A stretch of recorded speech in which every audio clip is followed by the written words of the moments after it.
Last week we talked about Street Fighter 4 and the newcomer characters that were first introduced in that game and how ultimately how good each one was, and we ranked them from worst to best. We have done the same this week for Street Fighter 5, and there are 12 characters, so I want to get through this fairly rapidly. But just before we begin, I want to say just a few parameters. Some of the ways I was thinking about this was one, if these characters never popped up again, would people miss them? Like, would it be a big deal? Would people be like, where is so and so? You know, why isn't G in this game? Why isn't Laura? Whomever. So that's one of the things that I was thinking about and trying to figure this list out. Another thing is, how popular have they been competitively? How popular have they been casually? And how popular have they been in a general sense of fandom? Right? So you have someone like Jury was the winner of Street Fighter 4, or the top character in Street Fighter 4. Spoilers if you haven't seen that video. And but she's not necessarily the best, but she just had such personality that she has become an asset, a product, or a very important part of a product for Street Fighter, for Capcom in their future Street Fighter endeavors. So that's sort of the idea here. How good are these newcomer characters in terms of what they add to the overall roster and how useful they'll be to Capcom moving forward? Okay, so number 12 overall is Falk. Man, Falk was just a very simple character, designed similar to Ed in terms of trying to be someone that people could play if they hadn't been very experienced in fighting games before. She's low execution, reasonably interesting. She kind of some cool costumes and whatnot, but ultimately she was just like this kind of dud of a Bison doll clone sort of a thing. She was never that good. And ultimately, she just sort of fizzled away and just never really amounted to much. And I don't think she's going to. I don't think I think if Falk were never in another Street Fighter game, people wouldn't really mind too much, and that's not a good look. So Yeah. Falk comes in as dead last. I don't hate you, Falk. I'm sorry. I think I'm just that I don't really care, and I think a lot of people feel that way too, and that's why you're there. All right, number 11, Fong. Fong had potential. Fong was cool. We were super when Fong was first revealed or first heard rumblings of him. This weird, different, like new Shadaloo boss. Story's kind of intriguing. Has this poison mechanic that no one else really has. That's intriguing. Heard that like no one at the Capcom offices could beat anyone that was playing Fong at the time. That was cool. But when he came out, he was just kind of underwhelming, kind of weird, not amazingly charismatic, and ultimately we didn't have much to hold on to. And now Fong is pretty much just a character that when you run into him, you go, crap, I'm gonna lose because I don't know how to fight him. Because Mm. but ultimately, I don't know. I mean, he might stick around because he might be super important to the story now as a Shadaloo king, but I don't know. So Fong number 11 overall. Yeah, Fong is the Hakan of Street Fighter 5. Like he had a really cool mechanic, like the idea on paper and hearing about it sounds really cool, and then in practice it just totally falls apart and doesn't mean what it should mean. Yeah. And it's just yeah, But disappointing. no hot wife. So it's like, man, we Yep. don't even have that. So I would like to see Hakan take a chance. I would like to see Capcom take a chance on Hakan again and redo him. And I think a lot of people in the comments from that last video said the same. Like, you should have put Hakan higher. Part of me definitely wanted to, and I hear what you're saying there, but I put him where I put him. All right, number 10. It pains me to say, but Nikali. And we might be surprised that he made it this high on the list. I don't know. But he had so much potential. He still is a potentially cool character. But through the rushed launch that, I think they set him up to be a main antagonist. I think they set him up to be an answer to where the Satsui no Hado came from. So much intrigue. He could absolutely be an awesome barbaric Aztec magical fighter with all these different types of moves. But in the end, he's a water sheep, and he's people think of Nikali, they think, oh, boring. They think it's just like linear gameplay, not fun to watch, not fun to play as, apparently. Like, I've enjoyed him just fine, but also I've found more fun playing other characters. So it's like at the end of the day, none of the stuff really got realized like it should have.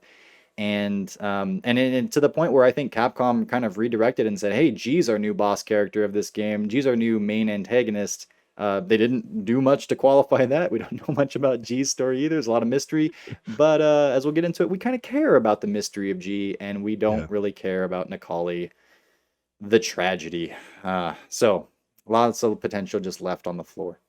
Yeah. All right, so that was 12, 11, 10. Number 9, Rashid. Rashid had been in, center stage for a lot of this game. I think he's supposed to be the protagonist of this game, but eh, Hmm. he's got a lot of his attention because he was competitively viable in a way that just annoyed so many people, and it wasn't a good look. It was, more Rashid. Let's make a meme about how frustrating it is to play against Rashid. Oh, he can get out of the corner for free. He's just way overpowered in so many different ways. In all of the talk around him was so much about the frustrations and the negatives, and he's been since toned down a decent bit, but what do you have left? I mean, he's got a decently cool design. He can control the wind and such, and neat. But ultimately, I think without his negativity in the competitive realm, there hasn't been much appreciation for him. So I think they could bring Rashid back, and they could do some cool stuff with him. They could update him. There's plenty there to still work with. But I also don't think if they never brought him back, it would be a huge issue for many people either. So he didn't clock in as too high. I actually like Rashid's design and even his moves and other stuff. I just think they're a really bad fit for Street Fighter Five. Like he does things in this game he should not kind of be able to do, and when he does them, they're very frustrating. But if they brought Rashid back for Street Fighter Six, I'd be like, okay, make him really mobile and all that kind of stuff. That's interesting. I Hmm. wouldn't hate it, but I'm not disagreeing with his placement either. This is where I put him. Yeah. Okay, so then number 8, Lucia. I wanted to put Lucia higher up, but I don't think that she's had a ton of pizzazz around her. She's reasonably cool. She had a spark when she first came out because we are like, oh, okay, we know Honda. Oh, we're happy to see Poison.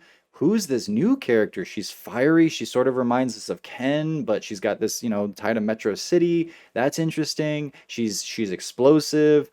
And I do think that, as I've said before, she is a secret top 10 character. I think she's really good, but people haven't realized that. And after she sort of got this stamp of she's not worth it, the herd moved on, and she's still sort of there in a lot of ways. And you could bring her back. She's already in the Capcom universe as a Final Fight character, but especially with someone like that, I think they would like, here, let's test it and see what their special guest appearance does, how big of a splash that does, and we'll judge things based on that. And the splash wasn't there, so I don't think she's coming back. I don't think she's going to be used again. I don't see why Capcom would be motivated to do so because I don't think she has a massive fan base, at least not in the Street Fighter world, because ultimately, unfortunately, she wasn't viewed as good enough, or she was too hard to reach those good parts of her game. And it wasn't until she was maybe updated to where she is now that she even was good. So all in all, I don't think she made the splash that she needed to really have that much attention. We have heard rumors of a Final Fight remaster remake from top to bottom. Maybe putting all three games and stuff in there. And then Lucia makes a lot more sense to include. Uh, it's Capcom, so these kind of games get canceled and stuff all the time, or delayed or whatever. Uh, Lucia makes more sense in that context, but without that game coming, yeah, Yeah. yeah. Okay. So that brings us to number 7, Ed. Ed has been on the upswing. He's been bland. He kind of started out as he was really cool in theory, and then he came out and he was kind of like, "What is this? We're not so sure." But one of the boxes that Capcom set out to check with Ed was to be an entryway for new players because, like Falk, low execution, relatively speaking. So it's like more inviting for people to come in. It's like you can do stuff and see it manifest on the screen a little more rapidly than having to learn all of the different kind like command inputs and such. And he wasn't good. He wasn't good. He wasn't good. But there was always this Ed might be where he needs to be now after this patch, and people had an interest in continuing to explore him. And now he's in a place where he's certainly not the best in the game, but I see Eds fairly regularly. I've seen firsthand someone pick up the game and with a decent amount of intent and a decent amount of longevity and use Ed and be like, yeah, this is exactly what I wanted. And so I think that Capcom checked the box that they set out to check. It would have been nicer if they did that earlier.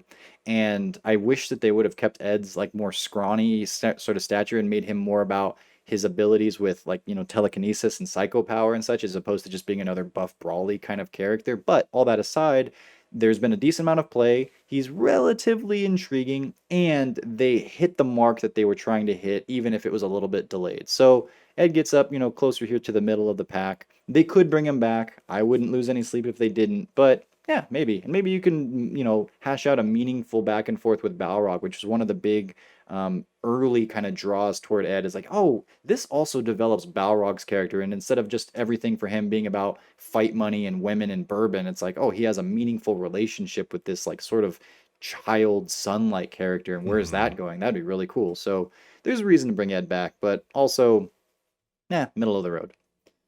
Number six, Zeku.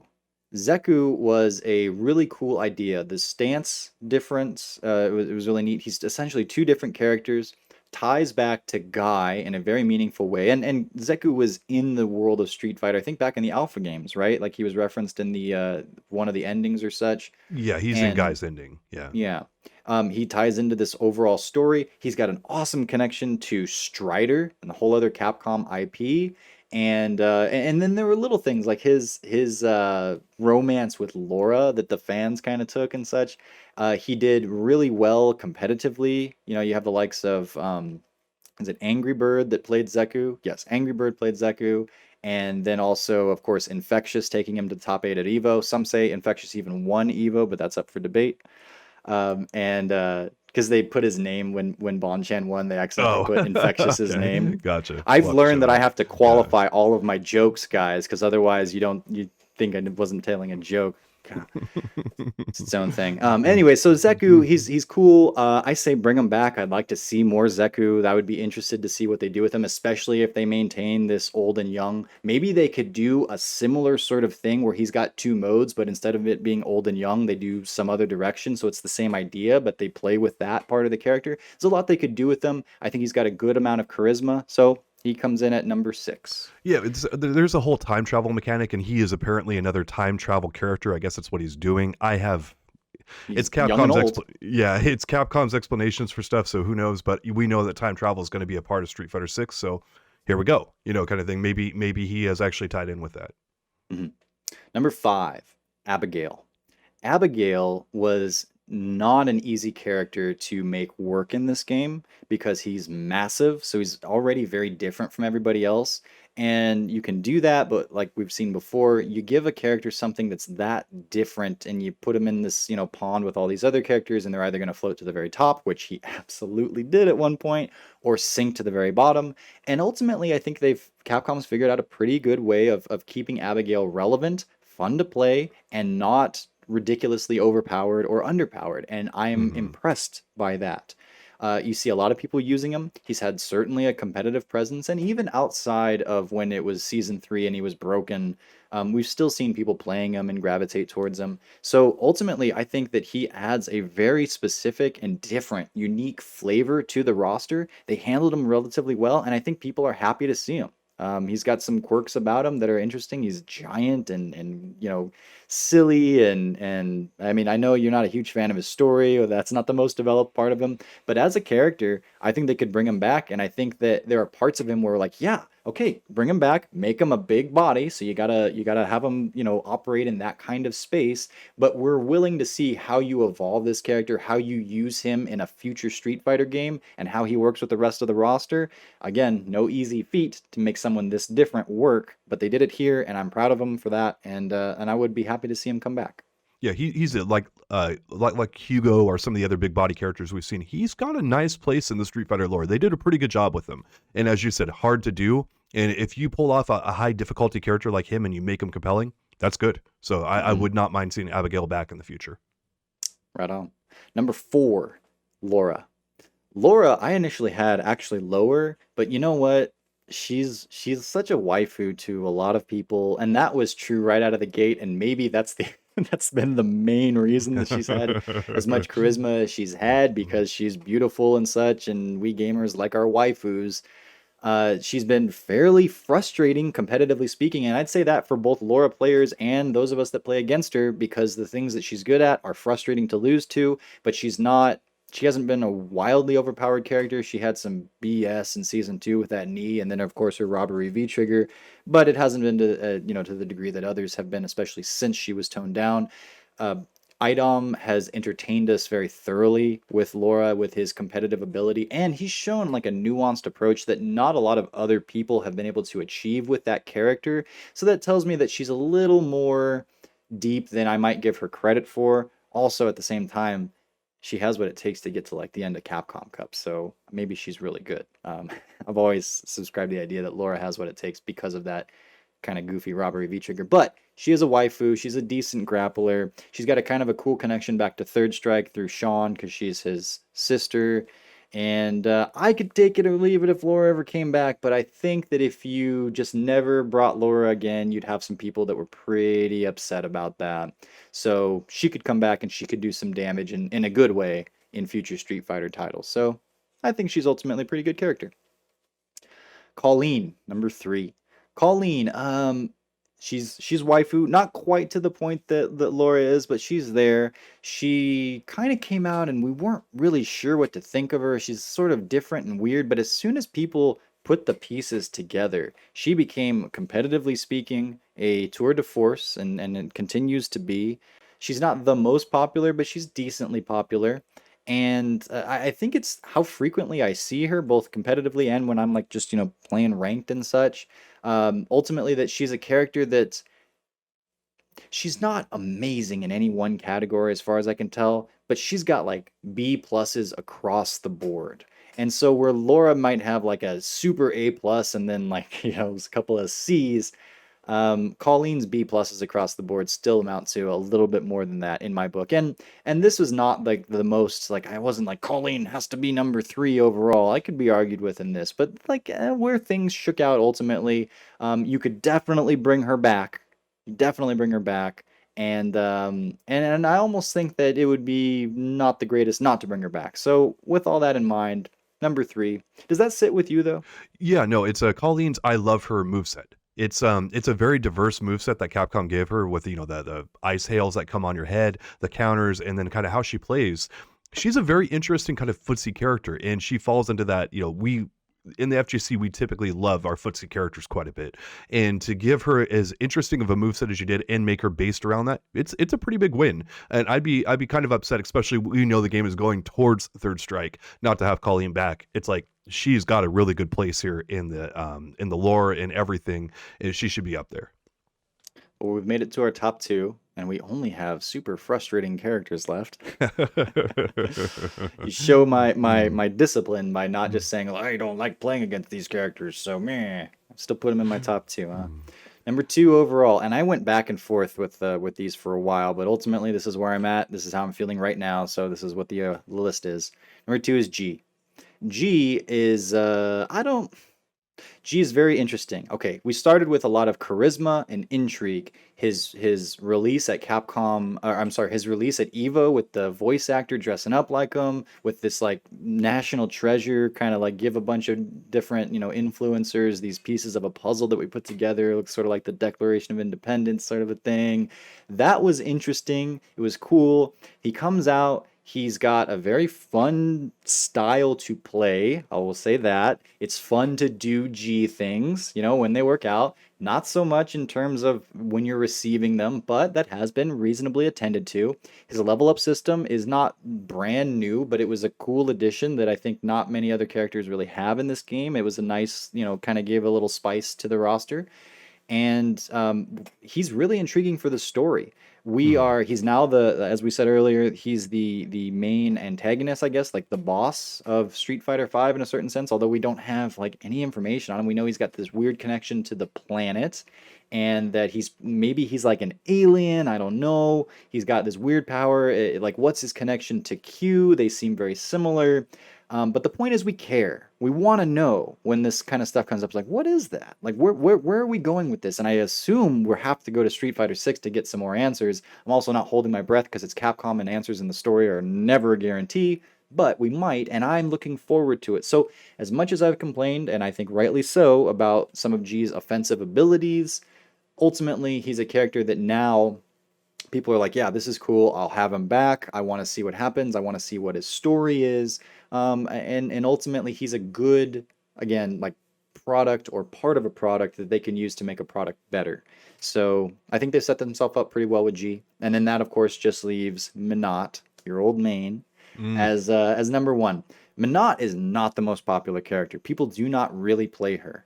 But if Jury was number one for Street Fighter 4, it's certainly because people just love her as a character. They love her personality. They love watching her. They love drawing her. They love thinking about her. You know, they love coming up with different costumes that she might be in. They're just like, this is a character that I can, for whatever reason, identify with, and I am intrigued by, and I appreciate. And that might be the most powerful thing that you can have when it comes to being a good new addition to the franchise, because, you know, you might be overpowered in one game and you might not be overpowered in another game, but if people like you, they want to see you, like that kind of supersedes, or that you know, prioritizes over your ability in the game. And so while Manat's hard to play, and at one point she was a lot more popular, I think, because she was just so good with that V trigger, although it's super hard to use it, so who knows? At least competitively speaking, she was a lot more popular. All that said, though, I think people love Manat, and I think that if you didn't have her ever again, it would be a sin now. So with that in mind, it's like people love their waifus, man, and Yep. yeah. So Manat It's wins. Manat's popularity is so good that Mac on Always Sunny in Philadelphia, before she was even announced as a character in Street Fighter V, he had a shirt with Manat on it. We'll show it up here on here, and it looks exactly like her. I think it's a shirt. So that's how popular Manat is. She was popular before she was even created. So It's like there was something the future. yeah, there Anyways, you go. that's the those are the Street Fighter 5 new characters, newly and I didn't include Akira because she is actually an old character that has appeared in a fighting game before. I know there was some contention about Poison being the last grouping. You know what? I chose to put Poison in the last grouping, and for Street Fighter 4, her being the first time she was in a Street Fighter game. Whatever. John, That these are my rules. You can John, make your own in the comments. And yeah. yes. Oh no, I want to preemptively say what the commenters are going to say. You are the worst person alive for putting Poison in your last list. So just, you know, be ready for that, and there you go. So.